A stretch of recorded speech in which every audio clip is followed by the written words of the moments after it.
অনেকদিন পর শান্তিরে আইছি। আমি প্রথম যখন এখানে আইছিলাম তখন আমি খুব যুবক ছিলাম, মনে আছে আপনাদের? কিন্তু আজকে দেখেন আমার দাড়ি পাকা সব লাল। দাড়ি পাকা কি হয়, সাদা না লাল? কিন্তু আমার লাল, তার মানে সাদাই। এখন আমার আব্দুল আলিমের ওই সময়ের গানটা খুবই মনে পড়ে। আব্দুল আলিম সময়কে নিয়ে একটা গান গাইছে, মিশে মায়ায় বন্দি থাইকা করলাম কত খেলা, পশ্চিমে তাকায়া দেখো তোমার ডুইবা গেছে বেলা, এক পলকের নাই ভরসা, এক পলকের নাই ভরসা, মিশে সকল আশা, কখন বুঝি দারুণ ঝড়ে ভাঙবে তোমার বাসা। কয়েকদিন আগে একটা ভূমিকম্প হয়েছিল, খালি ঢাকাতে হচ্ছে না, সব জায়গাতে আছে, এখানে হয়েছে, সব জায়গাতে হয়েছে, কিন্তু ঢাকাতে একটু লড়ে দিছে। জোরে কারণ কি করে দিছে? যে লোকটা 5 তালা তুটে বলতেছিল আমাকে নামাইকে, আল্লাহ সামান্য একটা লড়ন দিছে, ওই এত ফোর্সে নামছে, কেউ নাম্বারও কোয়া লাগেনি। জোরে কারণ কথা ঠিক কিনা? যেরকম হাসিনা ক্ষমতার চেয়ার পায়ে বলছিল 41 সালে আমাকে নামাইকে, আল্লাহ 24 সালের 5 আগস্ট এমন একটা ভূমিকম্প দিল, খালি নামলো না, ভারতে পলায়া গেল। ধরে কোন কথা ঠিক কিনা? আচ্ছা, হাসিনা যখন পলা ছিল ওই ভিডিও আপনারা দেখছেন? দেখলেও মনে করেননি, আমি খুব গুরুত্ব দিয়ে দেখছি। শেখ রেহানা মাটির দিকে তাকা তাকা হাঁটতেছে, আর হাসিনা খালি চারিদিকে ভাবে তাকাচ্ছে এই করে। ওই সময় হাসিনা একটা মনে মনে গান গাছিল, কতজনকে কত কি দিলাম, যাবার কালে এক সামসারও দেখা না পাইলাম। বর্তমান সময়ে হাসিনার জন্য কেমন চলতেছে? কথা কয় না রে, কথা কর না কে? হাসিনা লকারের মধ্যে সোনা হয়ে গেছিল 800 ভরির বেশি, এখন ইউনুস সেটা আবার বার করেছে। আজকে হাসিনা বলতেছে আমার লকারে হাত দেওয়ার সাহসকে দিল। ওরে বাবা রে, তোমার বলে কিছুই নাই, তুই বলে কিছুই করনি, এতগুলা সোনা হয়ে গেছে। তার মানে এই জন্য সময় খুবই গুরুত্বপূর্ণ। এক সময় হাসিনার ছিল, এখন আর হাসিনার নাই, ইউনুস এসে বসলো, এখন আগামীতে আর একজন আসতেছে। জোরে কোন কথা বলেন ভাইজান? আল্লাহ তাআলা সময়ের শপথ করে বললেন, ইন্নাল ইনসানা লাফি খুসর, ইন্না মানে নিশ্চয়, ইনসান মানে মানুষ, লাফি মানে ভিতরে, খুসরুন মানে ক্ষতি। একত্র অর্থ হলো নিশ্চয় মানুষগুলো ক্ষতির ভিতরে। আপনাদের কাছে আমার প্রশ্ন হলো, আল্লাহর যত সৃষ্টি আছে সমস্ত সৃষ্টির ভিতরে শ্রেষ্ঠ মহব্বতের সৃষ্টির নাম কি? যারা বলতেছেন না তারা মনে হয় জানেন না। তাহলে আমার সঙ্গে সবাই বলবেন, আদর করে মানুষ আল্লাহ বানায়া কেমনি দিবেন ক্ষতির মধ্যে ফেলিয়া। সর্বপ্রথম আল্লাহ নিজের হাতে যে মানুষটাকে তৈরি করছেন তার নাম কি? আল্লাহ কিন্তু নিজের হাতে কিছুই করেনি। নিজের হাতে আল্লাহ কিছু করেনি। আল্লাহ কাছে হাকিম হইয়া হুকুম করে। যেরকম হাকিম হয়ে কি করে? হুকুম করে। আমরা ছোটবেলা একটা গান শুনছিলাম, গাবো? মাটির পুতুল বানায়া তুমি করিলা বেহোশ, তুমি যেমনি নাচাও তেমনি নাচে পুতুলের দেও দোষ। তুমি সর্প হইয়া দংশন করো, ওজা হইয়া ঝাড়ো, তুমি চোরকে বলো চুরি করো, আবার পুলিশ হইয়া ধরো। বুঝবার পারেননি? আল্লাহর সমস্ত সৃষ্টি আল্লাহ খালি হুকুম করেছেন, হয়ে গেছে। কিন্তু আদমকে আল্লাহ হুকুম দিয়া সৃষ্টি করে নাই, বরং নিজের কুদরতে হাত দিয়া সুন্দর করে তৈরি করছে। জোরে কার কথা ঠিক কিনা? যার কারণে আল্লাহ 4টা শপথ করলেন। কয়টা? এখানে সূরা আসরে আল্লাহ 1টা শপথ করছে, আর এই মানুষের কথা বলতে গিয়ে আল্লাহ 4টা শপথ করলেন। অতীন একটা হলো, অজাইতুন, অতুরি সিনিন, ওয়াহাজাল বালাদিল আমিন। এরপর আল্লাহ বললেন লাকাদ খলাকনাল ইনসানা ফি আহসানি তাকবীর। সর্বোত্তম আকৃতি দিয়ে আল্লাহ মানুষকে সৃষ্টি করেছে, বলেন সুবহানাল্লাহ। আর সেই মানুষগুলো ক্ষতির ভিতরে, এ কথা কে বলতেছে? তাহলে সর্বোত্তম আকৃতি দিয়ে আল্লাহ মানুষকে তৈরি করে বললেন উসজুদু লি আদামা, আদমকে সেজদা করো। আদমকে কি করো? কাক বলল? ফেরেশতাদের বলল আদমকে সেজদা করো। সব ফেরেশতা আদমরে সেজদা করছে, কিন্তু একজন করেনি। ওটা কিন্তু ফেরেশতা না, ওটা হলো ফেরেশতার মধ্যে বড় হচ্ছে। ওর নাম আগে ছিল আজাদিল, পরে হচ্ছে ইবলিস। আল্লাহ রাগ করে বললেন কে রে ইবলিস, এই সবাই সেজদা করলো, আদমকে তুই করলি না কেন? ইবলিস বলতেছে আমি হলাম আগুনের তৈরি, আদম হলো মাটির তৈরি।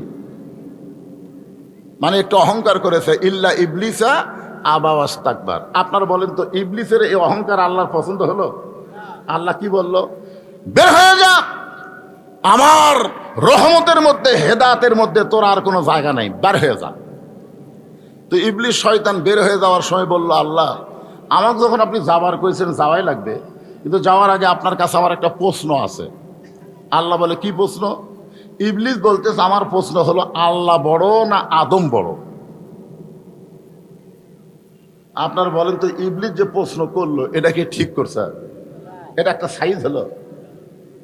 যেরকম একজন বাউল আবুল সরকার, যেরকম কি সরকার, আল্লাহর বলে আগামাতা নেই। মানে এর সাথে খারাপ ভাষা কইছে, আমি একটু ভদ্র করেই কইলাম। হ্যাঁ, এইগুলো প্রশ্ন, এইগুলো কথা হলো শয়তানের কথা। যেরকম কার কথা? শয়তান বলতেছে আল্লাহ, আমার প্রশ্ন হলো আল্লাহ বড় না আদম বড়? তা আল্লাহ বলে ইবলিস তোর কি মনে হয়? ইবলিস বলতেছে 6 লক্ষ বছর আপনাকে সেজদা করলাম, আর আদমকে খালি একটা সেজদা করলাম না।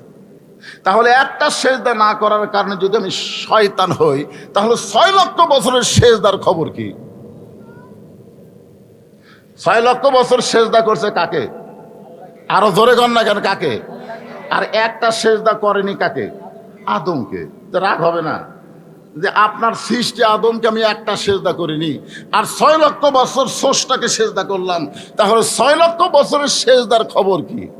সঙ্গে সঙ্গে আল্লাহ বললেন ইবলিস শোনে নাও, আমি আল্লাহ আদমকে এত ভালোবাসি, আমার নিজের চাইতেও অনেক বেশি। একটা সেজদা না করার কারণে তোমার 6 লক্ষ বছরের সেজদা আমি বাতিল করে দিয়েছি। এইটা শোনার পরে যারা সুবহানাল্লাহ হলো না, আল্লাহ আদমকে বেশি ভালোবাসে না কম ভালোবাসে? তাহলে আদম সন্তানকে আল্লাহ ভালোবাসে কম না বেশি? এই বেশি ভালোবাসার কারণেই আল্লাহ বলতেছেন নিশ্চয় মানুষগুলো ক্ষতির ভিতরে, মানুষগুলো যেন ক্ষতির মধ্যে না পড়ে, এই ব্যাপারে আল্লাহর প্রেসক্রিপশন আছে না নাই? দরকার আছে না নাই? হ্যাঁ, শোনেন এখন আল্লাহ বলতেছেন ইল্লাল্লাযীনা আমানু ওয়া আমিলুস সালিহাতি ওয়া তাওয়াসাউ বিল হাক্কি ওয়া তাওয়াসাউ বিস সবর। এখানে 4টা বিষয়, জোরে কোন কয়টা? এই 4টা বিষয় আলোচনা হবে। এরই ভিতরে ইনসানের মধ্যে নারী এবং পুরুষ আছে না নাই? জোরে কোন আছে না নাই? মানুষগুলো ক্ষতির ভিতরে, খালি মরদ মানুষ না মেয়ে মানুষও? হ্যাঁ। তবে প্রথম যে ক্ষতি হয়েছে আদমের, এই ক্ষতি কিন্তু মেয়ে মানুষের দ্বারাই হয়েছে। জোরে কোন কথা ঠিক কি না? মেয়ে মানুষের নাম কি? হাওয়া। আরো জোর বলার নাম কি? হাওয়া। আজকেও বাংলাদেশে অধিকাংশ পুরুষ মানুষ মেয়েদের দ্বারাই ক্ষতিগ্রস্ত হচ্ছে। আমার মায়েরা হয়তো মনে মনে ভাবতেছে আমাকে কি ওয়াজ করবে রে, প্রথম যেটা ধরলো। ও মায়েরা মন খারাপ করেন না, আপনাকে ফাতেমার ওয়াজ আছে, মা কোনো টেনশন নাই। এখন আসেন, 1 নম্বরের নাম হলো ঈমান। যেখানে 1 নম্বরের নাম কি? বাংলাদেশের শতকরা কত ভাগ মুসলমান? আমার ভাইক বলতেছি কত ভাগ হবে? আচ্ছা আমি 90 পর্যন্ত ধরি, উপর যাওয়ার দরকার নাই। আচ্ছা বাংলাদেশের শতকরা 90 ভাগ মুসলমান, তার মধ্যে কত ভাগ ইমানদার? কি মুসলমানের সংখ্যা 100-র মধ্যে 90, কিন্তু ইমানদারের সংখ্যা কত? অনেক মুসলমান কিন্তু ইমান নাই। যেরকম আমাদের কাহালুতে একদল মুসলমান আছে, তারা বলে আমার দয়াল বাবার দরবারেতে কেউ ফিরে না খালি হাতে। আপনার বলেন তো, দয়াল বাবার দরবারেতে কেউ ফিরে না খালি হাতে, এইটা কোয়া তাওহীদ না শিরক? জোরে বলা লাগবে, তাওহীদ না শিরক? অনেক মুসলমান কিন্তু তাদের ইমান ঠিক নাই। জোরে কান, কি ঠিক নাই? ইমানের মধ্যে শিরক আছে। নামাজ ভাঙ্গার কারণ, রোজা ভাঙ্গার কারণ, ইমান ভাঙ্গার কারণ। ইমান ভাঙ্গার কারণ 1 নম্বর হলো শিরক করা। জোরে কান, কি করা? চাকরি না হলে খাবো কি? ব্যবসা না হলে চলবো কেমনে? আবাদ না হলে বাঁচবো না। আপনারা বলেন তো, খাওয়ানোর মালিককে, বাঁচানোর মালিককে, চলানোর মালিককে? কিন্তু অনেক সময় আমরা এইগুলা কথা বলে ফেলি, এইটাই হলো ইমান ভঙ্গ হওয়ার কারণ। এজন্য আল্লাহ 1 নম্বরে ইমানের কথা বললেন, ইমান। তো সাহাবেরা বললেন, ইয়া রাসূলুল্লাহ, এই ইমান সম্পর্কে আমরা একটু জানবার চাই। রাসূল বললেন, তাহলে শোনো, ইকরার বিল লিসান, তাসদিক বিল জানান, আমল বিল আরকান, এরই নাম হলো ঈমান। এখানে আল্লাহ নবী কয় কথা কইছে? 3টা। আমার কথা কি আপনারা শুনবার পাচ্ছেন? তাহলে হাঁ কওয়া লাগবে তো। আচ্ছা বলেন তো, শুধু মুখে মুখে আল্লাহ আল্লাহ, মুখে মুখে আল্লাহ আল্লাহ, অন্তরে আল্লাহ নাই। স্বাধীনতার সময় আপনারা সবাই জানেন না, যে আমার এই ভাই জানে, আমিও জানি। এখন স্যার হয়তো তখন খুব একটা বড় লয়। ওই সময় পাকিস্তানের আর্মি দেখলেই কলেমার জিকির শুরু করতো, লা ইলাহা ইল্লাল্লাহ, লা ইলাহা ইল্লাল্লাহ, মানে জোরে জোরে। কোনো হুজুর কোয়া লাগেনি জিকির করে, হুজুর কোয়া লাগেনি, ওরা এমনি এমনি জিকির করতেছে। তা আর্মিরা বলতো, বিলকুল ঠিক হয়, ঠিক হয়, ঠিক হয়। তখন হিন্দুরা যাচ্ছে আর বলতেছে, মুসলমানের কলমার দাম আছে রে। এই কলমা মুখে থাকার কারণে আর্মিরা গুলি করেনি। আপনারা বলেন তো, ওই কলেমা যদি কলিজার মধ্যে জায়গা দিত, তাহলে শুধু আর্মির গুলি না, আল্লাহ জাহান্নামের আগুন থেকে তাদের বাঁচায় দিত। ধরে কোন কথা ঠিক না? এই জন্যে বলা হয়েছে তাসদিক বিল জানান, কলিজার মধ্যে ঈমান। কলিজার মধ্যে যখন কোনো মুসলমানের ঈমান থাকবে, ওই মুসলমানের কাছে জীবনের চাইতে ঈমানের দাম বেশি হবে। আপনাদের কাছে জীবনের দাম বেশি না ঈমানের দাম বেশি? বুঝে শোনা কর, জীবন বাঁচান ফরজ না ঈমান বাঁচান ফরজ? আমি যখন হাসিনার সময় ওয়াজ করতাম, বিশেষ করে আদমদিঘি উপজেলার মধ্যে যখন আসতাম, আমার বউ জিজ্ঞেস করতো, আমার কিন্তু এই আদমদিঘি দুপচাঁচের মধ্যে বিয়ের বাড়ি। তা আমাকে আমার বউ বলতে, আজকে কোথায় যাবেন? বলে আদমদিঘি। দেখে শোনা ওয়াজ করবেন, দেখে শোনা ওয়াজ করবেন। আমি বললাম, কি দেখবো? বলে দেখবেন পুলিশের গাড়ি আছে কিনা, র্যাবের গাড়ি আছে কিনা, আওয়ামী লীগের কোনো ক্যাডার আশেপাশে আছে কিনা। এগুলো যদি থাকে তাহলে তেল তেলা ওয়াজ করে বাড়িতে আসবেন, ধরা যেন না পড়েন। মানে আমার বউ আমাকে ধরা লিয়া খুবই টেনশন করতো, কারণ এ পর্যন্ত 9 বার ধরা খাচ্ছে। ধরে কোন কয়বার? এই বুড়া বয়সে আবার যদি ধরা খায়, এই জন্য খুবই বলতো ধরা যান না পড়েন। আমি আমার বউয়ের কপালে একটা চুমা দিলাম। বউ বলতেছে, আমার কথা শোনা খুশি হয়েছে না? বললাম না। তাহলে চুমা দিলেন কেন? চুমা দেওয়ার কারণ হলো, জীবনের শেষ দেখা দেখো, আর হয়তো দেখা নাও হবার পারে। আমার বউ বলতেছে, কে গো, এলা কি কথা খাও? পুলিশ ধরলে তো তোমাকে ছাড়ে, জীবনে আর দেখা হবে না। আমি বললাম, পাগলি, তুমি চিন্তা করো পুলিশ ধরার অ্যাপ ধরা, কিন্তু প্রত্যেকটা মুসলমান ইমানের বলে বলিয়ান হয়ে চিন্তা করে আজরাইল ধরা। ধরে কারণ কি ধরা? আপনার বলেন তো, আজরাইল যদি ধরে তাহলে ছাড়বি? এখানে যত মানুষ আমরা আছি, আমরা আজরাইল ধরার চিন্তা কি একবার করছেন? একটা মানুষ বলেন তো, যারা দাঁড়িয়ে আছেন তারা, অথবা যারা বসে আছেন, এখান থেকে বাড়ি যাবার পারবেন এরকম একটা গ্যারান্টি দেওয়া মানুষ খাড়া হন তো দেখি। তাহলে বাড়ি যাওয়ার গ্যারান্টি যদি না থাকে, এত মশান মারতেছেন কেন? আমাকে চিনিস? আমি কোন দল করি তুই জানিস? একমাত্র যারা আল্লাহর দল করে, ধরে কেন কার দল করে, কথা কয় না রে ভাই। মুসলমান মাত্র দল করা লাগবে কার? আরো জোরে শোনেন, মসজিদের মধ্যে গেলে সব দলের মুসলমান এক কাতার হয়, হয় কি হয় না? এ কথা কেন হয় কি হয় না? আওয়ামী লীগ 4 আঙ্গুল কাতার থেকে সামনে গেছে, বিএনপি টান দিচ্ছে। কে রে তুই লাইন ছিড়িস না? কে টান মারলো? ওদিকে আওয়ামী লীগ না তাকায়, নিচের দিকে তাকায়, বলে আমি খেয়াল করিনি ভাই। এখন দেখা যাচ্ছে 14 দল 20 দল ভাঙ্গিয়া সবাই এক কাতার। ধরে কোন কয় কাতার? ফেরেশতারা বলতেছে আল্লাহ তোমার মসজিদের বাইরে যখন থাকে তখন 14 দল 20 দল হয়, কিন্তু মসজিদের মধ্যে ঢুকলি সবাই এক কাতার করে, কারণ কি? আল্লাহ বলে যখন তারা ভিতরে ঢুকবে তখন কোনো দলাদলি থাকবে না, সব মুসলমান এক হওয়া লাগবে। ধরে কোন কথা ঠিক কি না? বর্তমানে আপনারা কোন জায়গায় আছেন, বাইরে না ভিতরে? এ কথা কেন, বাইরে না ভিতরে?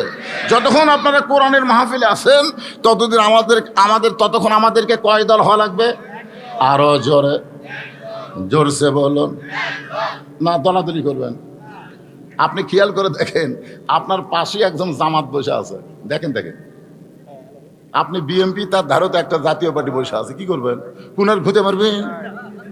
তুই কে আমার ধারে রে, কথা কি বলবেন? আপনি বলবেন ঘুতাঘুতি বাড়া হবে, ভিতরে কোনো ঘুতাঘুতি হবে না, সবাই এক জামাতে এক দলে আমরা বসবো। জোরে কোন ঠিক? তাহলে এই মুহূর্তে আমরা কয় দল? আরো জোরে জোরসে বলুন, সেই দল আমরা কার দল? আরো জোরে মাশাআল্লাহ। এখন সূরা আসরের তাফসীর করতে খুব সুবিধা হবে, তেড়ে বেঁকে করার সময় নেই। হ্যাঁ, এখন আসেন ইমানের শেষ পর্যায়ে বলা হচ্ছে আমল বিল আরকান। ইমান অনুযায়ী আমল করা লাগবে। আপনারা বলেন তো, ইমান রক্ষা করার জন্য যত আমল আছে আল্লাহ, সমস্ত আমলের মধ্যে শ্রেষ্ঠ আমলের নাম কি? যে আমল না করলে ইমান থাকে না, আপনাদের বলা লাগবে সে আমলের নাম কি? আরো জোরে জোরসে বলুন। এই নামাজ পড়া লাগবে না কায়েম করা লাগবে?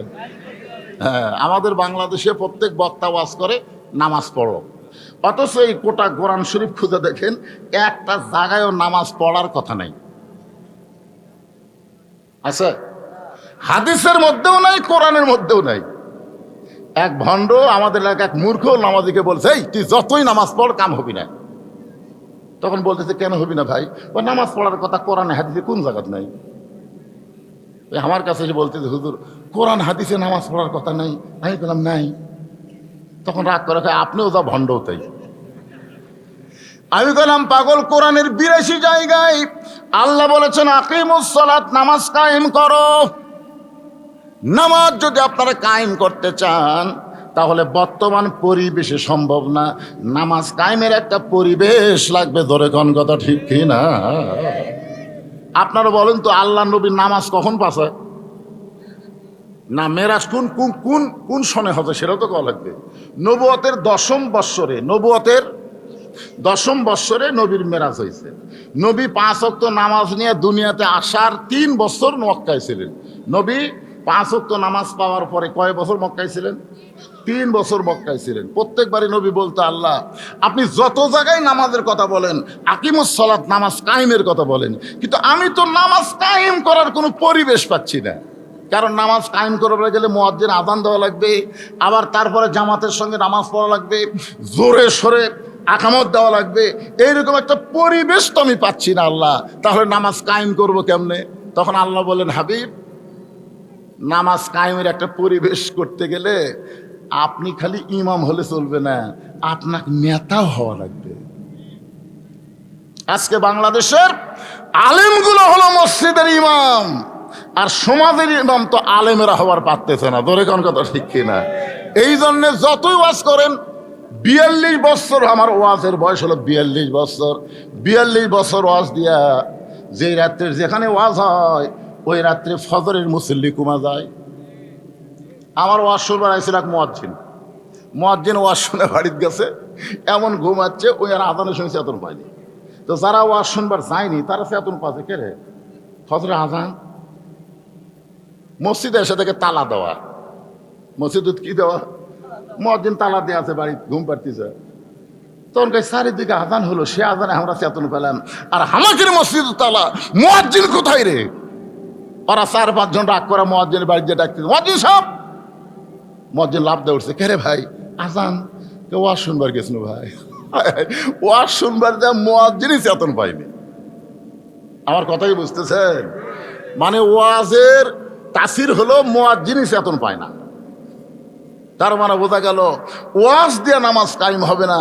নামাজ কায়েম করতে গেলে একটা পরিবেশ লাগবে, সেই পরিবেশ আমাদের বাংলাদেশে তৈরি করা লাগবে। ধরে কোন কথা ঠিক?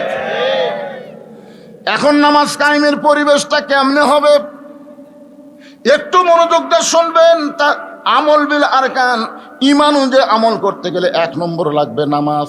লা সালাত লা ইমানা, যার নামাজ নাই তার ইমান নাই। বাইনাল আবদি ওয়াল কুফরি তরকুস সালাত, বান্দার কাফেরের মধ্যে পৃথক করার জিনিস তার নামই হলো নামাজ। এই মাইকের সামনে এরকম হঠাৎ এরকম হলো কেন? সনসনি করতেছে বেশি, কারণ কি? কুটি মাইক আলো কুটিরা না না ভালোই তো আছে, জোরে দিলে হবে না তো। আমার কথা আপনার বোঝা লাগবে রে ভাই। কোনো মানুষ যদি চিল্লায় কথা কয়, সবাই কি বলে, এত চিল্লাস কেন রে? বোঝা যায় না, কয় কি কয় না। আবার কোনো মানুষ যদি খুব আস্তে কথা কয়, তখন কি কয়, ম্যান ম্যান করিস কেন? শোনা যায় না।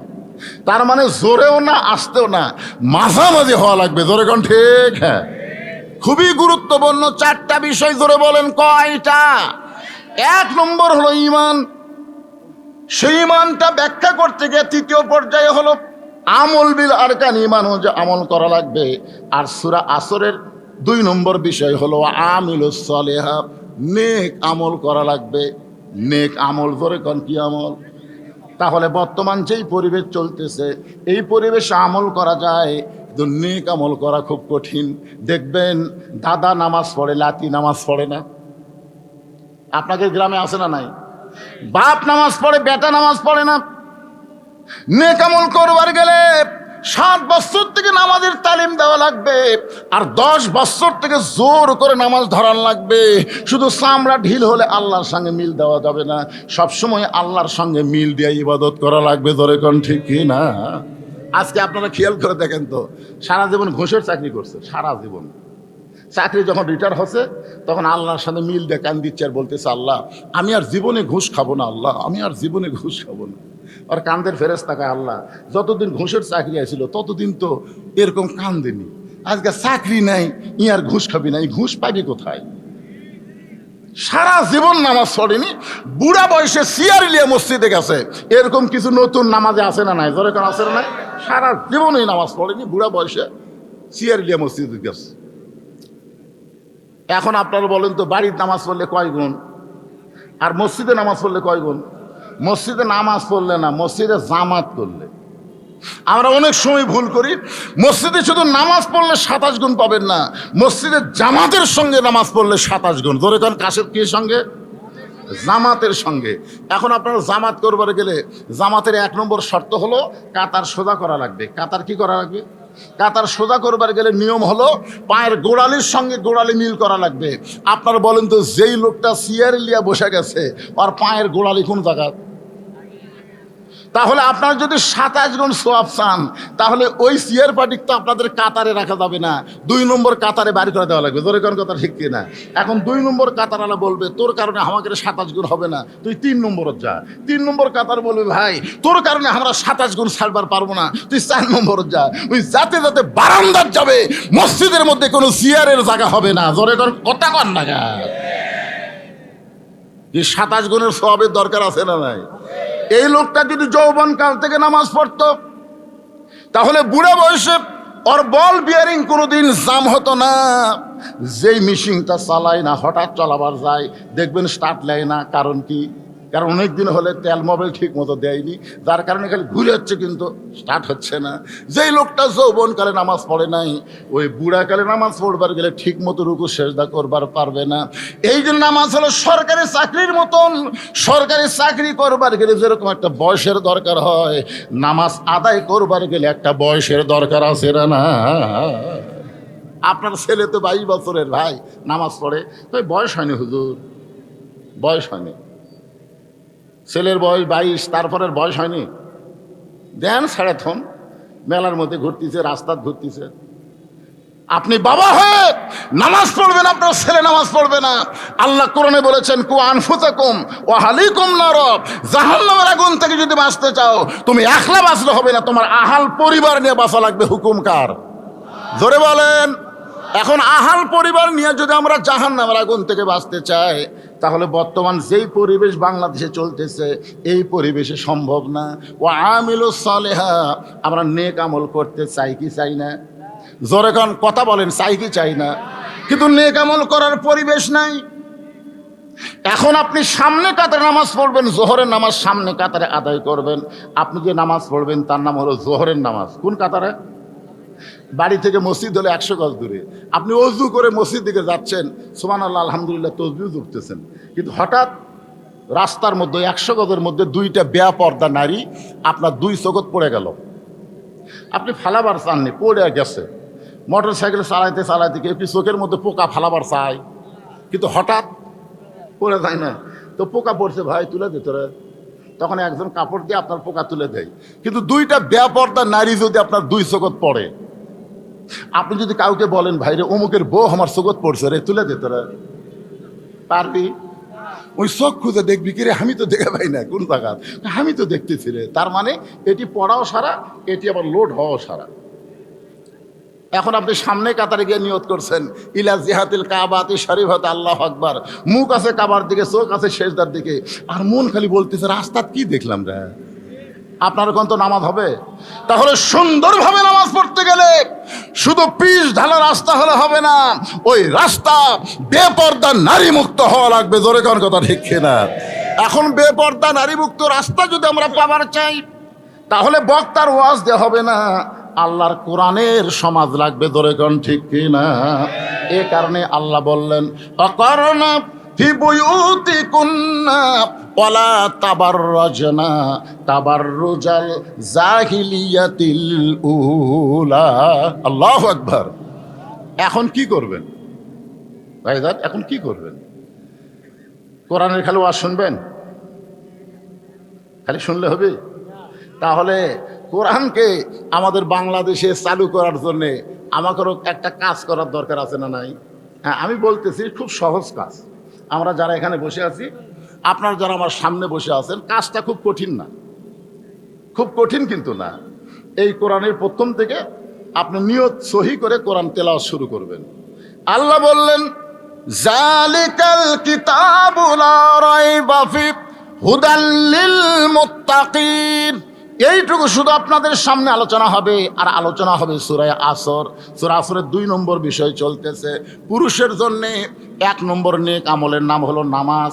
খুব খেয়াল করবেন, পুরুষের জন্য 1 নম্বর নেক আমলের নাম কি? আর নারীদের জন্য 1 নম্বর নেক আমল কিন্তু নামাজ না। নারীদের জন্য 1 নম্বর নেক আমলের নাম হলো পর্দা। আমার মায়েদের জন্য বলতেছি, মা, পর্দা যদি আপনাদের না থাকে, আপনি যতই নামাজ পড়েন, রোজা করেন, যত ইবাদত করেন, একটা ইবাদত আল্লাহর দরবারে কবুল হবে না। নারীদের ইবাদত কবুল করতে গেলে 1 নম্বর যে নেক আমল করা লাগবে, তার নাম কি? জোরে সরে কর না কেন? কারণ আমাদের বউগুলা যদি ভালো হয়, আমাদের জীবন শান্তি হবে। জানেন, আজকে যখন আমরা বাহিরে ঘুরি, এটা কার বউ রে, মানে পরের বউ দেখে এটা কার বউ রে, সেই সুন্দর রে, এটা কার মেয়ে রে, বাহিরগুলা দেখে এতই ভালো লাগে। কিন্তু ঘরের মধ্যে যায় দেখি পেতনি বসে আছে, মানে এমন ভাবে বসে আছে, চুলও ঠিক মতো নাই, কাপড়ও ঠিক মতো নাই, এটি হলুদ ভরে আছে, এটি কালি ভরে আছে। তখন আপনি কি করেন? বাইরেই ভালো রে, বাইরেই ভালো রে। আমার মা বোনদের জন্য বলতেছি, আপনি যদি ঘরটাকে সুন্দর করেন, আপনি যদি সুন্দর হয়ে থাকেন, বাড়ির মধ্যে আপনি স্বামীর মনোরঞ্জন করবেন, বাইরে যখন বের হবেন আল্লাহর আইন পর্দা যদি মেনে চলেন, আপনার চেহারার উপরে আল্লাহ সৌন্দর্য লেপন করে দিবে। জোরে কোন কথা ঠিক কিনা? একটু মনোযোগ দিয়ে শোনেন। এশার নামাজের পরে হযরত আলী ঘরের মধ্যে ঢুকছে। এশার নামাজের পরে হযরত আলী ঘরের মধ্যে ঢুকছে। আমি কিন্তু পর্দার ওয়াজ করতেছি। ঘরের মধ্যে ঢুইকা দেখে ঘর সুন্দর করে সাজানো, হাসান হোসেনকে সুন্দর করে সাজায় দিছে। ফাতেমা সুন্দরী সাইদা গুইজা ঘরের মধ্যে বসে আছে। আপনার বলেন তো, এশার নামাজ পড়ে এসে স্বামী যদি এইরকম দৃশ্য দেখতে পায়, স্বামীর মনে একটা আলাদা আনন্দ হয় কি হয় না? ঘরও সুন্দর, সন্তান দুইটাকে সুন্দর করে সাজায় দিয়েছে, নিজেও সুন্দরী সাইদা গুইদা বসে আছে। হযরত আলী ঘরের মধ্যে ঢুকে আল্লাহর শুকর আদায় করলেন। এমন সময় ফাতেমা দুইটা সন্তানকে বুকের মধ্যে নিয়ে কানে কানে ফিসফিস করে বলতেছে, বাবু তোমরা দুই ভাই একটু অন্য ঘরে যাও, তোমার বাবার সঙ্গে আমার গোপন কিছু গল্প আছে। হাসান হোসেনকে বুকের মধ্যে নিয়ে ফাতেমা কানে ফিসফিস করে বলতেছে, তোমরা দুই ভাই একটু অন্য ঘরে যাও, তোমার বাবার সঙ্গে আমার গোপন কিছু গল্প আছে। হাসান হোসেন মুস্কি মুস্কি হাসতেছে। হাসান হোসেন মুস্কি মুস্কি হাসার কারণ হলো মা সাইদা গুইজা বসে আছে, আর বাবা ঘরের মধ্যে ঢুকলি আমাদেরকে অন্য ঘরে যখন যাবার কয় তখন বাপ মায়ের মধ্যে কিছু একটা হবে। রাসূল বলেছেন, তোমাদের সন্তান যখন বুঝবার পারবে তখন সন্তানের সামনে স্বামী স্ত্রী কোনো মহব্বত করা যাবে না। আপনারা বলেন তো, কয় বছর বয়সে সন্তান বুঝবার পারে? কোন তো 7 বছর? কোন যুগত আছে রে? সন্তান যতক্ষণ মায়ের স্তনের দুগ্ধ পান করে ততক্ষণ সন্তান খালি দেখবার পারে, কিন্তু বুঝবার পারবে না। যখনই সন্তান মায়ের বুকের দুধ খায় না, আমরা ধরে নিলাম 2.5 বছর, 2.5 বছর পরে সন্তানের সামনে যদি আপনার বউকে আপনি আদর করেন, ও কিন্তু কমপক্ষে 8 ঘন্টা, কয় ঘন্টা? 8 ঘন্টা এই জিনিসটা খেয়াল থাকতে পারবে। বেশি সময় পারবে না, 8 ঘন্টা পারবে। 8 ঘন্টার মধ্যে কেউ যদি বাড়িতে আসে আর এই ছোট্ট বাচ্চা গিয়ে যদি বলে, আব্বু তাই মাস্ক চাপায় ধরছিল রে, এই কথা যদি বলে, আপনার সম্মান থাকবে? তাহলে আপনার সন্তানের সামনে আপনার হালাল বউকে আদর করার সুযোগ ইসলামে নাই। আর বর্তমানে বাংলাদেশে 14ই ফেব্রুয়ারি পালন হয় মরহুম আব্দুল জলিল পার্কে। আপনাকে ডানা পার্ক, এটি নওগাঁতে এতই পার্ক রে ভাই। শোনেন, ঘরের মধ্যে নিজের বউ সন্তান চেতন থাকলে আদর করে পারবি না। আর রাস্তাঘাটে যেখানে সেখানে আদর করার সুযোগ আছে, ইসলামে আছে, যেখানে আছে। একটু মনোযোগ দেন। হাসান হোসেন দুইজন মুচকি মুচকি হেসে যখন বাহিরে যায়, অন্য ঘরের মধ্যে গেছে, এমন সময় ফাতেমা আস্তে করে ঘরের দরজা বন্ধ করে দিছে। যেই ফাতেমা দরজা বন্ধ করে দেয়, এমন সময় হযরত আলী মাথার টুপি খুলিছে। এতক্ষণ মাথার কি আছিল, কিন্তু সেই দরজা বন্ধ করছে সঙ্গে সঙ্গে মাথার টুপি খুলছে। কারণ সন্তানকে বের করে দিয়ে বউ যদি দরজা বন্ধ করে, ওই সময় টুপির সুন্নত আর চলবি না। সব সময় কি সব সুন্নত চলবি? আপনার বলেন তো, বদরের যুদ্ধে রাসূল কোন সুন্নত পালন করছে? বদরের যুদ্ধের দিনে রাসূল ঘরের মধ্যে গেলেন, ঘরের মধ্যে গিয়ে টুপি জুব্বা খুলে সৈনিকের পোশাক পরে মাথাত হেলমেট দিলেন। বাহিরে এসে আলীকে বলতেছে, আলী আমার কোমরের বেল্টটা একটু টাইট করে দাও তো। হযরত আলী রাসূলের কোমরের পেটি টাইট করে দিচ্ছেন। এমন সময় আবু বকর বলে, ইয়া রাসূলুল্লাহ, আপনি হলেন আল্লাহর নবী। রাসূল বলেন, আমি আল্লাহর নবী ঠিক, কিন্তু আজকে বাতিলের বিরুদ্ধে হকের পক্ষে বদরের যুদ্ধে আমি নবী হলাম সেনাপতি। ধরে কেন সুবহানাল্লাহ। তার মানে বোঝা গেল সব সময় সব সুন্নত চলবে না। চলবে? এখন মুয়াজ্জিন ইমামকে বলতেছে, হুজুর আমাদের গ্রামত যে হারে চুরি শুরু হয়েছে, হুজুর আপনি এশার নামাজের পরে দোয়া করেন আল্লাহ যেন চোরের হাত থেকে আমাদের বাঁচাইয়া দেয়।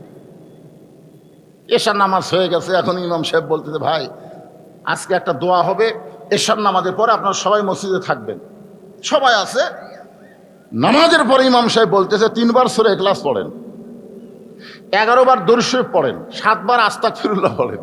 সবাই এগুলো পড়ার পরে ইমাম সাহেব মুসল্লিদের নিয়ে দোয়া করতেছে, আল্লাহ চোরের হাত থেকে আমাদের শান্তিটাকে তুমি হেফাজত করো। আল্লাহ এই গ্রামে যেন আর চোর কোনো উৎপাত করবার না পারে।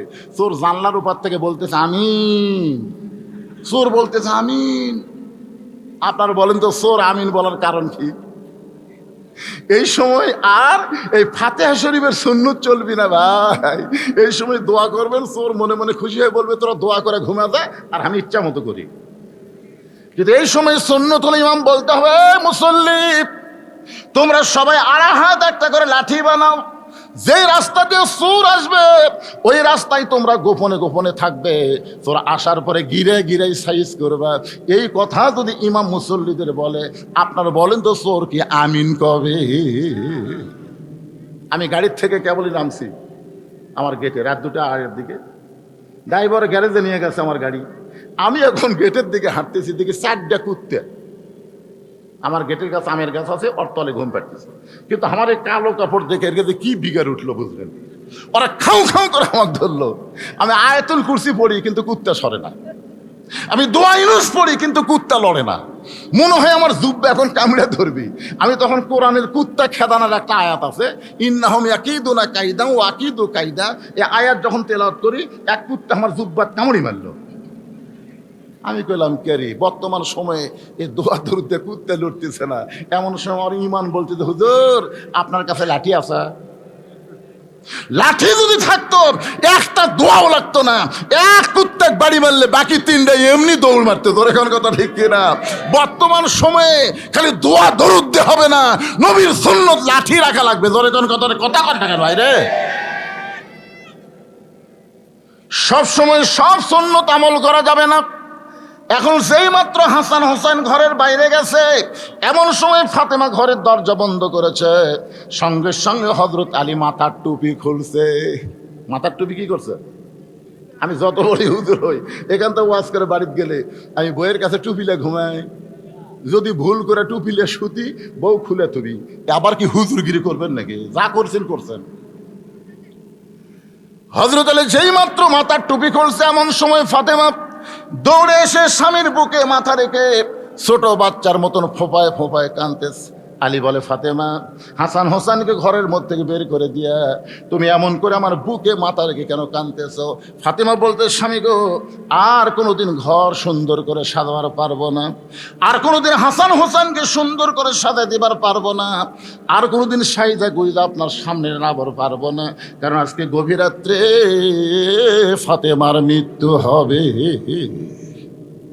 যেই মাত্র কইছে আজকে গভীর রাত্রে ফাতেমার মৃত্যু হবে, গাছের গোড়া কাটলে গাছটা যেমন পড়ে যায়, হযরত আলী তেমনি পড়ে গেলেন ঘরের মাঝায়। ফাতেমা মুস্কি মুস্কি হাসতেছে। ধরে কান সুবহানাল্লাহ। মুস্কি মুস্কি হেসে স্বামীর মাথাখানা উরাতের উপরে নিয়ে কপালে একটা চুমা দেয়, বলে, স্বামী গ, এমন করে আপনি কাঁদবেন না, কারণ আসলে যাইতে হবে। আপনারা বলেন তো এই কথা কি সত্যি? জাত সাকারাতুল মাউত হাক্কুন। সবচাইতে বড় সত্য হলো, যারা আল্লাহ বিশ্বাস করে না, ওই নাস্তিকেরাও মৃত্যুকে বিশ্বাস করে। জোরে কোন কথা, ঠিক কথা কন না কেন ভাই? নাম এই যে ফরাদ মাজার, কি চুল আর কি দাড়ি রেখে আবুল সরকারের পক্ষে লিখছে। ফরাদ মাজারের নাম শোনেন না আপনারা? বাংলাদেশে বুদ্ধিজীবী, সুশীল বুদ্ধিজীবী, ই আবার আবুল সরকারের পক্ষে লিখছে। আবুল সরকারকে জেলে রাখার হামাক রাখা একই কথা। আমরা বলবো, এই 90% মুসলমানের দেশে আল্লাহ নবী নিয়ে যারা কটাক্ষ কথা বলবে, তাদের কোনো আস্ত বাংলার জমিনে থাকবে না। জোরে কোন কথা ঠিক? কারা কারা রাজি? দুই হাত তুলে আমার আল্লাহকে দেখান। লিল্লাহে তাকবীর। কি ভাবতেছেন? কি ভাবতেছেন? আপনি যেই দলই করেন করেন, কিন্তু আল্লাহ রাসূলের ব্যাপারে আমরা কয় দল? সবাই জবান খুলে বলেন, কয় দল? আল্লাহর আগামাতা নেই। আল্লাহ একই মুখে কয় কথা কয়, আর আবুল সরকার কছে চার কথা। আবুল সরকার সেইগুলো কথা বলেছে, একটাও কোরআন হাদিসে নাই। জোরে কোন কথা ঠিক কিনা? সম্পূর্ণ বানোয়াটি বাউলের কথা। আমার আল্লাহকে এমন ভাবে কথা বলল, যেই কথা আপনাদের সামনে বলতে আমার লজ্জা হয়। আমি সে কথা বলবো না। না, ওই খাপসা কথা বললে আমারও ইমান থেকে যাবে। তুমি কষে কষে তুই আর রিপিট করলি কেন? আমি শুধু এইটুকুই ভদ্র হয়ে বললাম, আগামাতা নাই, আল্লাহর আগামাতা নাই। কথা কর না কেন বারে? এত বছর পর আপনাকে শান্তিরে আসলে আপনার রাগ করছেন নাকি? এই হুজুর, কোন হুজুরে, কোন কোন মাদ্রাসার পরিষদ?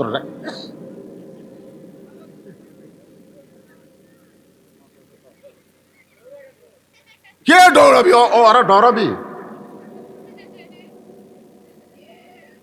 আমি যত বড় বক্তা হই, ওরকে হুজুর হওয়া আমার পক্ষে কঠিন। এরকে হুজুর হলো আলাদা হুজুর। আমার মাদ্রাসার এক ছাত্রকে বললাম, ভাই বাবা আমার টুপিটা ধুয়ে দাও তো। ও তখন বলতে, হুজুরের অনুমতি ছাড়া? যে মাদ্রাসা আমি চালাই, সব হুজুরের বেতন আমি দেই, সব হুজুর আমাকে দেখলে খাড়ায় থাকে, ভয় থাত্তর করে, আর হুজুরে আমাকে দ্বারা কাঁপে। আর ওই ছাত্র বলতেছে হুজুরের হুকুম ছাড়া আপনার টুপি ধোয়া যাবে না। আমি তোর বললাম তোকে হুজুর কে রে, আমি যত বড়ই বক্তা হই এরকে হুজুর আমি হওয়ার পারিনি, এরকে হুজুর আলাদা আছে, তোর এখন ঠিক কিনা? ওই হুজুর হয়তো কোন জায়গা থেকে ইশারা মারতেছে, ওরা উঠে চলে যাচ্ছে, আমার কথা এরা বসবি তাই। এই যে মাঝখানে কিন্তু হুজুর দেখা যাচ্ছে, আপনার কি থাকবেন না যাবেন বাবজান? থাকবেন ইনশাল্লাহ, আপনাকে ওয়াজ আছে। কারণ আজকের মাহফিল হচ্ছে হাফিজ মাদ্রাসার মাহফিল, ইয়েতিমখানার মাহফিল। জোরে কোন কথা ঠিক? হ্যাঁ, মনোযোগ দিয়ে শুনবেন। কি বলতেছিলাম একটু গুরুত্ব দেন। আবুল সরকারের কথা বলতেছিলাম যে আবুল সরকার আল্লাহ ব্যাপারে এমন কথা বলেছে, সে আবুল সরকারের পক্ষে কোনো মুসলমান নিবার পারে? কথা কন না কেন পারে? আপনার বলেন তো, যারা পক্ষ নিছে এরা মুসলমান? আপনি দেখেন না কেন, ইউটিউব দেখেন, ফেসবুক দেখেন, যারা পক্ষ নিছে এরা সব বামপন্থী। বামপন্থী বোঝেন? একটু মনোযোগ দিয়ে কথাগুলো শুনবেন। হযরত আলীর মাথা কানা ফাতেমা উরাতের উপরে নিয়ে কপাল একটা চুমু দেয়, বলে স্বামী গো এমন করে আপনি কাঁদবেন না, কারণ আসলে যাইতে হবে। সবাই বলেন আসলে, এই সত্য কথাটা বলেন আসলে। ওগো স্বামী, আমি আমার বাবার মুখে শুনেছি আপনি হলেন পৃথিবীর সবচাইতে বড় বীর। ফাতেমা তার স্বামীকে বলতেছে, আমি বাবার মুখে শুনেছি আপনি হলেন পৃথিবীর সবচাইতে বড় বীর। আপনারা বলেন তো, হযরত আলী যে পৃথিবীর সবচাইতে বড় বীর, এ ব্যাপারে আপনাদের সন্দেহ আছে? ফাতেমা বলতেছেন, আমি আমার বাবার মুখে শুনেছি আপনি হলেন পৃথিবীর সবচাইতে বড় শিক্ষাবিদ, আপনি হলেন পৃথিবীর সবচাইতে জ্ঞানী। আপনারা বলেন তো, হযরত আলীর চাইতে গোটা পৃথিবীর মধ্যে আর কেউ জ্ঞানী ছিল? আল্লাহ রাসূল বলেছেন, আনা মাদিনাতুল ইলমি ওয়া আলিউ বাবুহা, আমি হচ্ছে এলেমের শহর, আলী হচ্ছে তার দরওয়াজা। একটা কথা আপনাদের বলি, আল্লাহ রাসূল যতদিন মদিনার প্রেসিডেন্ট ছিলেন 10 বছর, ততদিন শিক্ষামন্ত্রী ছিলেন হযরত আলী। আমি এ পর্যন্ত না হলেও 20 থেকে 25,000 হাফেজের মাথার টাগড়ি বাঁধতেছি এই 42 বছরে, কিন্তু এর মধ্যে একটা হাফেজও এমপির বেটা নাই, একটা হাফেজও ডিসিএসসির বেটা না, সবগুলা গরিবের সন্তান। এই মাদ্রাসায় যারা লেখাপড়া করে অধিকাংশই তারা গরিবের সন্তান, আর গরিবদের সন্তানের দিকে কোনো নেতারা তাকায় না। জোরে করে কথা কন না কেন? সত্য কথাটা বলেন। কারণ নিজের সন্তান তো পড়ে না, পরের সন্তান পড়ে। সংসদেও কোনোদিন এই মাদ্রাসার জন্য কোনো কথা হয় না। যে তিন বাচ্চারা লেখাপড়া করে এদের জন্য কিছু বাজেট করা দরকার। মাস গেলে প্রাইমারির হেড স্যার 50,000 টাকা বেতন পায়, অথচ মাস গেলে মাদ্রাসার মুহতামিম 1 টাকাও পায় না, ভিক্ষা করে চলান লাগে। একটু মনোযোগ দিয়ে শুনবেন। ফাতেমা চোখের পানি বের করে বলে, স্বামী গো আমি বাবার মুখে শুনেছি আপনি হলেন পৃথিবীর সবচাইতে বড় বীর, আপনি হলেন পৃথিবীর সবচাইতে সত্য বড় জ্ঞানী। তাহলে এই সত্য কথা শুনে আপনি এমন করে পড়ে গেলেন কেন? ওগো স্বামী, আমি দুনিয়া থেকে বিদায় নিব, বিদায় নেওয়ার পর আমার 3টা চাওয়া আপনাকে পুরা করা লাগবে। হযরত আলী কান্দের বলে, ফাতেমা দুনিয়ার জীবনে গরিব ছিলাম বলে তুমি কিছুই চাইলা না, মৃত্যুর পরে তুমি কি চাইবা ফাতেমা? ফাতেমা বললেন, আমার 1 নম্বর চাওয়া হলো আমি রাতের অন্ধকারে মৃত্যুবরণ করব, রাতের অন্ধকারেই আমাকে দাফন করা লাগবে। আমার 2 নম্বর চাওয়া হলো আমার কোনো জানাজার ব্যবস্থা করবেন না। আমার 3 নম্বর চাওয়া হলো আমার লাশটা খাটনিতে তুলবেন না, কারণ 4 জন ব্যক্তি আমার খাটনি কান্দে নেবে, এমন 4 জন ব্যক্তি আমি খুঁজে পাইলাম না। আমার বাবা যদি আজকে দুনিয়াতে জীবিত থাকতো, মরা মেয়ের লাশের খাটনি বাবা কান্দে নিবার পারতো। আমার হাসান হোসেন যদি বড় হইতো, তাহলে মায়ের লাশের খাটনি কান্দে নিবার পারতো। কিন্তু 6 মাস আগে আমার বাবা দুনিয়া থেকে বিদায় নিয়েছে, আমার হাসান হোসেন এত ছোট, এরা মায়ের লাশের খাটনি কান্দে নিবার পারবে না। আপনি শুধু কান্দে করে নিয়ে ওই জান্নাতুল বাকির পূর্ব কোণায় সবুজ রঙের একটা বাতি জ্বলবে, ওই বাতি বরাবর আমাকে দাফন করবেন। আমার কবর খুঁড়তে যদি আপনার কষ্ট হয়, তাহলে আপনার একান্ত বন্ধু যদি কেউ তাকে দুনিয়ায়, তার একটু বলে দিবেন সে যেন গোপনে ফাতেমার কবর খনন করে, দুনিয়ার কোনো পুরুষ মানুষকে যেন ফাতেমার কবরের খবর না দেয়। গভীর রাত্রে হযরত আলী কানতে কানতে এক দৌড়ে আবু যর গিফারের জানলার কাছে আবু যার গিফারি ঘরের মধ্যে থেকে চিন্তা করে, আমার জানলার কাছে ছোট বাচ্চার মতন এমন করে কে কাঁদতেছে। দরজা খুলে বাইরে তাকায় দেখে আসাদুল্লাহিল গালিব হযরত আলী কাঁদতেছে। আবু যার গিফার বলে, আলী ভাই, জীবনে বহু যুদ্ধ তোমার সঙ্গে করলাম, কোনো যুদ্ধে তোমাকে পরাজিত হয়ে আমি কাঁদতে দেখি নাই, কিন্তু আজকে আমার জানলার কাছে এমন করে কাঁদতেছ, তোমার জীবনে এমন যুদ্ধ কি শুরু হয়ে গেল? আলী বলতেছে, আবু যার, একজন পর্দানিশী গভীর রাত্রে দুনিয়া থেকে মৃত্যুবরণ করবে, সে আমার ওসিয়ত করেছে এ রাতের বেলায় তাকে দাফন করা লাগবে। যারা আবু যার, যা জান্নাতুল বাকির পূর্ব কোণায় সবুজ রঙের বাতি জ্বলতেছে, ওই বাতি বরাবর একটা কবর কর।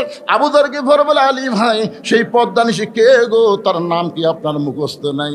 আলী বলতেছে, 6 মাস আগে আমার সন্তান নানা হারা হয়েছে, আজকে 6 মাস পরে গভীর রাত্রে আমার হাসান হোসাইন মা হারাবে। যেই মাত্র কইছে 6 মাস আগে আমার হাসান হোসাইন নানা হারা হয়েছে, এখন পর্যন্ত সন্তান দুইটা কাঁদতেছে। সাহাবীদের পাইলে জিজ্ঞেস করে, তোমরা কি আমার নানাকে দেখছো? আমার নানা কোন জায়গায়? যেই সুইটা সন্তানের চোখের পানি বন্ধ হয় নাই, আবার আজকে রাত্রেবেলায় মা হারা হয়ে যাবে। যারে আবু যার, যা একটা কবর কর। আবু যার গিফারি কোদাল নিয়ে জান্নাতুল বাকির পূর্ব কোণায় গিয়ে দেখে সবুজ রঙের একটা বাতি জ্বলতেছে, যেই বাতির কোনো তার নাই, যেই বাতির কোনো সুইচ নাই, বিনা তারে বিনা সুইচ আমার আল্লাহ তাআলা অটোমেটিক জ্বলায়া দিছে। জোরে সরে বলেন সুবহানাল্লাহ।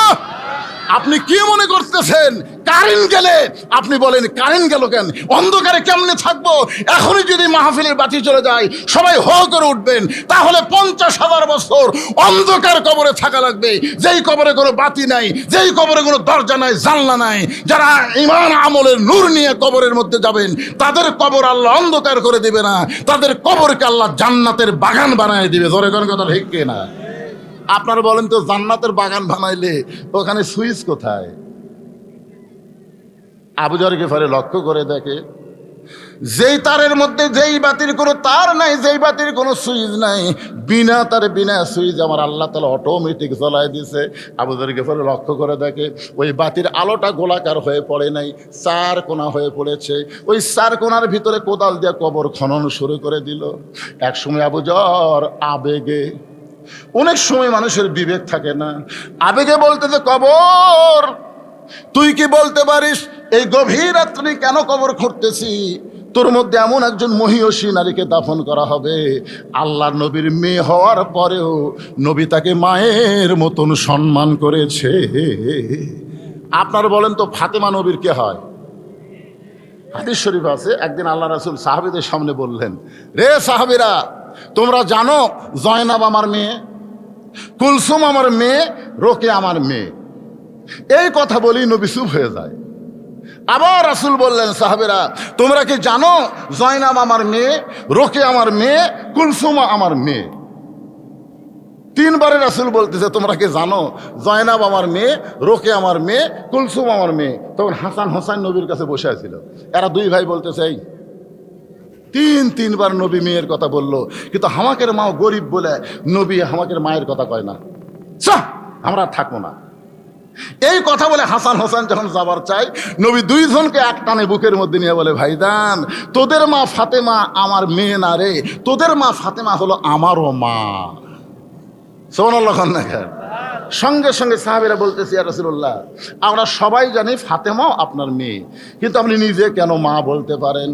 রাসূল বললেন, তাহলে শোনো, ওই তাইফের ময়দান থেকে রক্তমাখা শরীর নিয়ে আমি যখন আবার মক্কায় ফিরে আসলাম, ওই সময় আমার দরদের বিবি খাদিজা দুনিয়াতে ছিল না, কিন্তু খাদিজার পেট থেকে আল্লাহ 4টা মেয়ে আমাকে দিয়েছিল, ওই 4টা মেয়ে তখন দুনিয়াতে ছিল।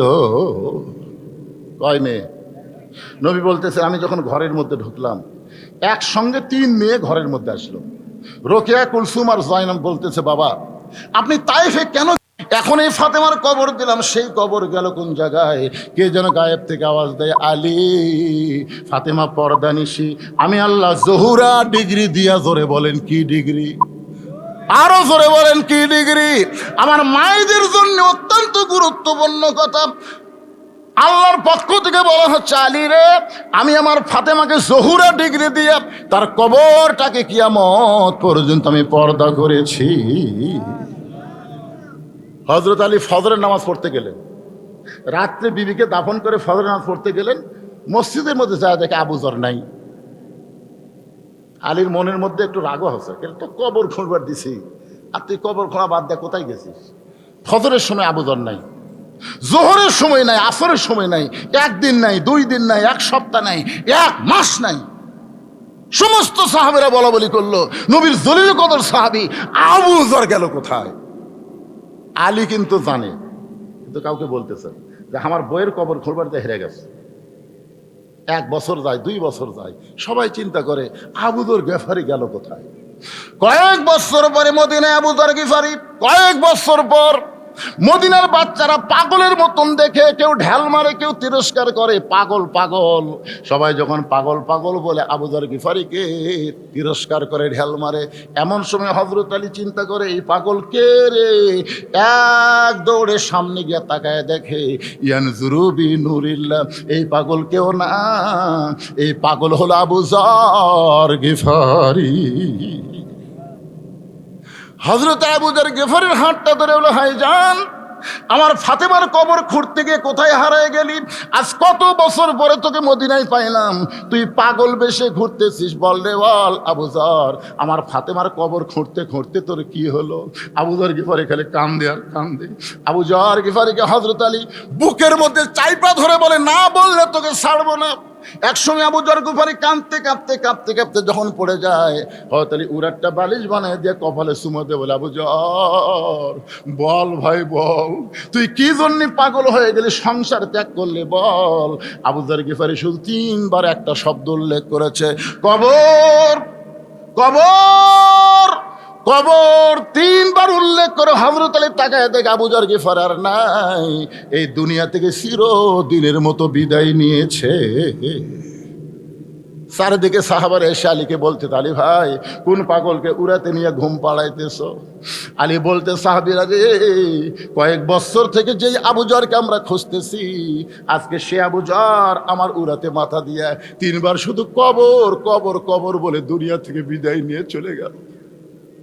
এই জন্য গায়ক কেঁদে কেঁদে বলেছে, কিন্তু যেদিন ডাক পড়িবে কবর মাঝে যাইতে, জোগাড় কিছু করছো বন্ধু তার মাঝে বিছাইতে।